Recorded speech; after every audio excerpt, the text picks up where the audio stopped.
tính nào quê đắt cả đi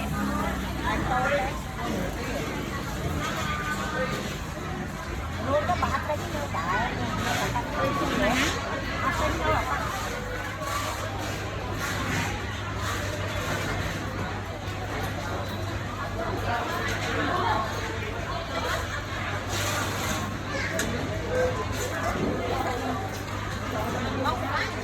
nó một chút đàn chơi mẹ ra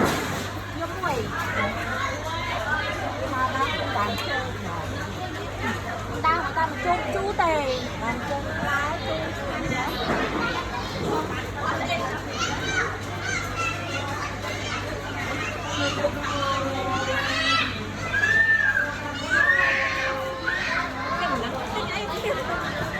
Thầy cho